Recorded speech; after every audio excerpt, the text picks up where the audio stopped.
And finally, the fifth trend that's been identified in the McCormick Flavor Forecast 2013 is Global My Way. Now, does that sound like ethnic spices and herbs aren't just used in ethnic cooking anymore?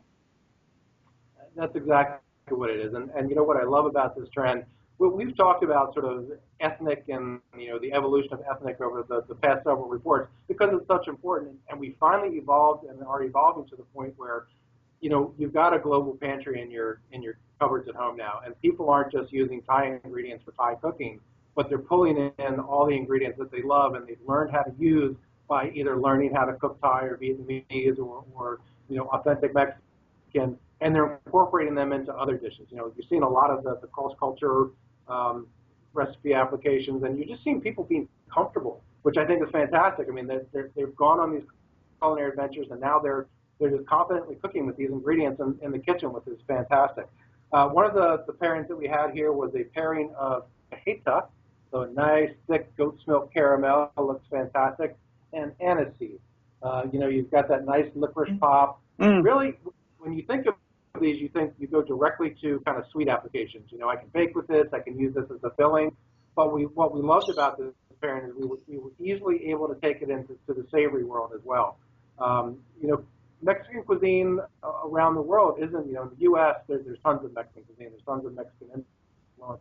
In the UK and France, not as much. So this was an interesting pairing to have some conversations around. But as we started to explore and talk about, we're seeing some of the Mediterranean and Asian combinations, the Mediterranean the Mexican and Asian combinations, we really felt strongly to bring this one to life.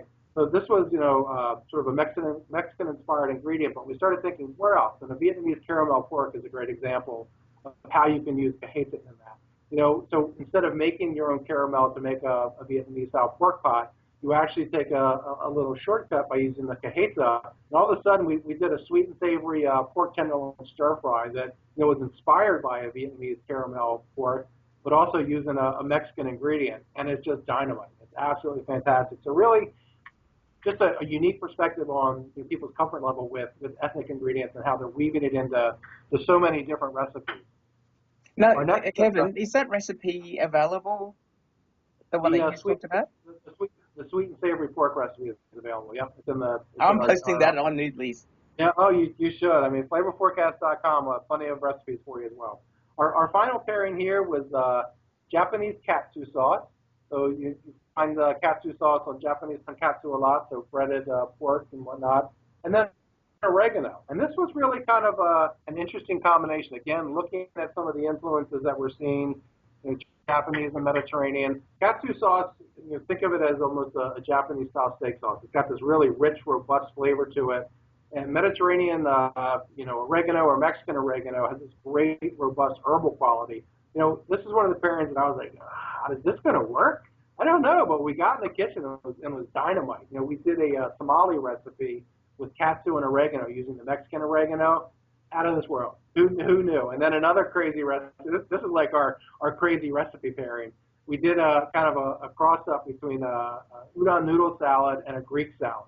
So we used a katsu vinaigrette with oregano and olives and feta and chilled udon noodles. And again, just a perfect pairing to show how you take these, seemingly ingredients that seemingly would not go together, but just work incredibly. And that's the fun part of this report is that you're taking food and flavors to the next level and showcasing kind of that flavor, the next level of generation of food and flavor people are going to enjoy. Kevin, you're doing my head in, but it actually, when you explain it, actually makes sense. Thank you so much for that. I'm doing my job then. Executive Chef of McCormick, Kevan Vetter. And greetings from Sydney, Australia. It's been great.